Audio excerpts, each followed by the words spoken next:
So let's try to understand some rules for significant figures. We have been talking about significant figures, but I've never really started formally talking about them.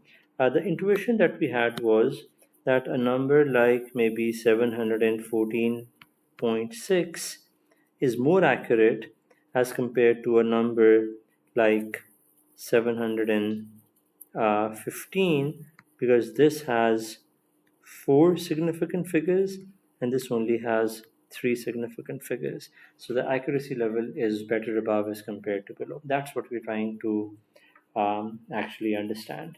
So let's come out with some rules for significant figures. There are five rules. So there are five rules that we're going to study. In general, there are some very complex rules that you can have for significant figures.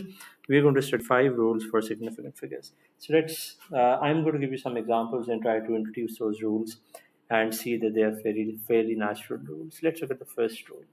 So the first rule is going to be that if you have a number like 7258, all non-zero digits would be considered significant. So this would have four significant figures. So this is rule one. So this is rule one. So 7258 has four significant digits. A number like 7 2 1 has maybe 721 has maybe three significant figures. So if you have non-zero digits, they would all be considered significant. Okay, so that's rule number one. What about rule number two? So rule number two would be, so this is rule two. So rule two states that all zeros between non-zero digits are significant. So what do I mean by that? So if I have a number like 72.08, then this zero is sandwiched between non-zero digits. So this has four significant digits. If you have a number like 7003, this also has four significant figures because these two zeros are sandwiched between the two non-zero digits, 7 and 3. But if you have a number like 7300, and we'll discuss this later, how many significant digits does it have? We will discuss this later. It could have anywhere between 2 to 4 digits which are significant. Okay, so we don't know what the number is and we'll discuss this later. So this will be discussed later, but for now we know the rule that any zero that is sandwiched between non-zero digits will be considered significant. And the first rule is that all non-zero digits are significant. Okay, so now let's get down to rule number three. So what's rule three? So here's rule three.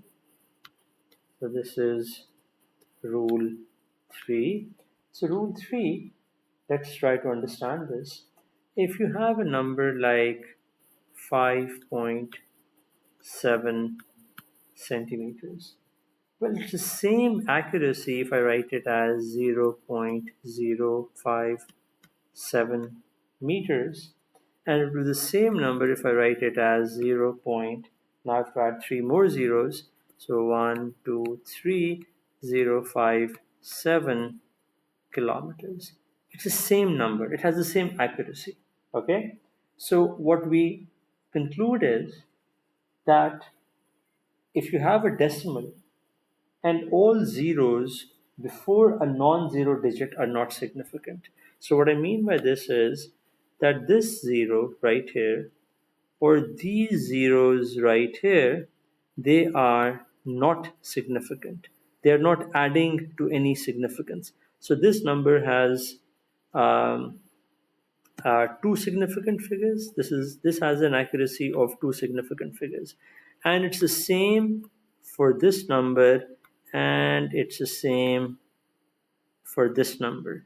This number may look more accurate, but it's not more accurate. it has exactly two significant figures. So we won't include the yellow zeros when we're counting significant digits.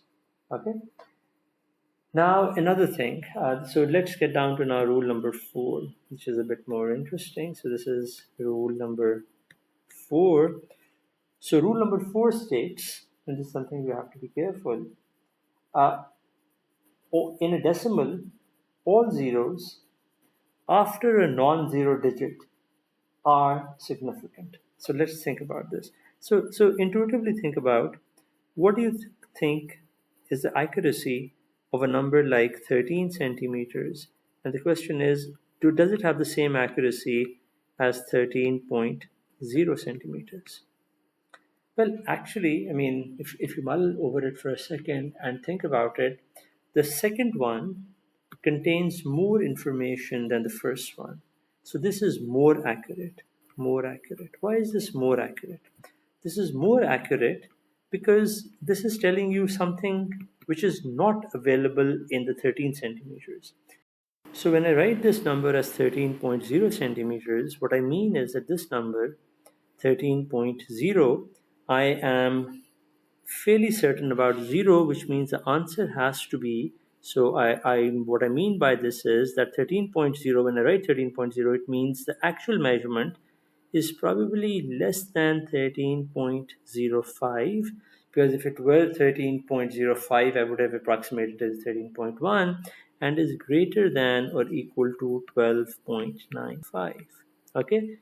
Whereas when I write 13 centimeters, I am saying that 13 is going to be anywhere between.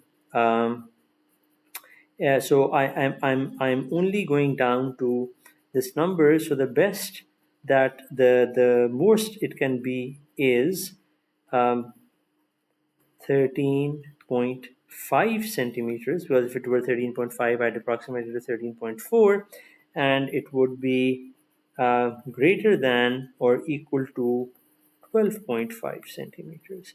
So you can clearly see, if you look at the accuracies, 13.5 and 13.05 and 12.5 and 12.95, that clearly 13.0 centimeters is much more accurate as compared to 13 centimeters. So what that means is that the number on the right has more significant figures than the number on the left. Hence our rule that if you have a decimal like, so now if you have a decimal like 13, then this has only two significant digits. But 13.0 will have three significant digits. Why? Because of the reasoning that I've given you, that you're more accurate when you're talking about a number like 13.0 as compared to a number like 13. Okay. So now let's get to the next rule. So the next rule, which is rule number 5. So this is rule 5. So let's think about a number like, and we've talked about this. This is an interesting thing. Let's look at a number like 7,500. Well, what do I actually know about this number? Is it how many significant digits does it have? You could think about, maybe it has 2 or 3 or 4. That's what we are thinking about, right? I mean, we're not really sure how many significant digits does it have. Well, it really depends how it was approximated, right? Because I actually don't know that when I write 7,500, did I actually know that the answer was, so there were various options.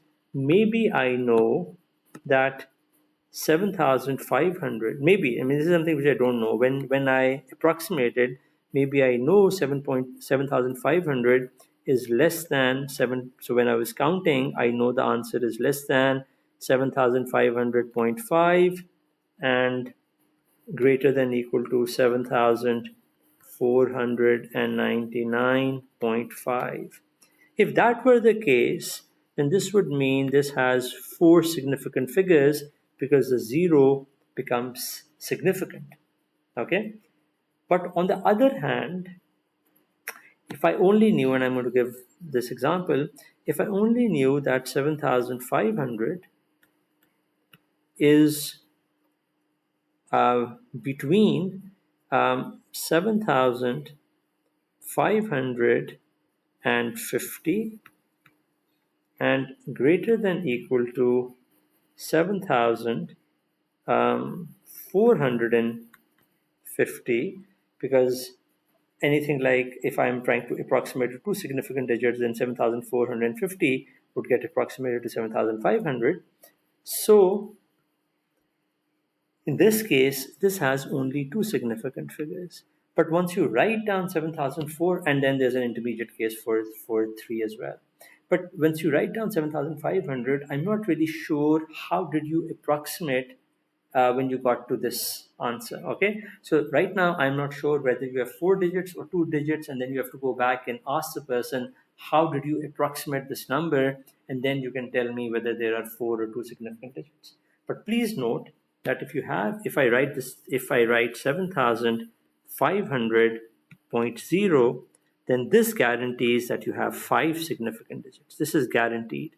Why does it guaranteed? Because remember our previous rule. The previous rule 4 stated that if you have in a decimal, all zeros after a non-zero digit are significant. So now we have so now all these numbers, with the addition of this point 0, all these zeros become significant. So now your total accuracy is 1, 2, 1, 2, 3, 4, 5 digits, and now you have 5 significant digits.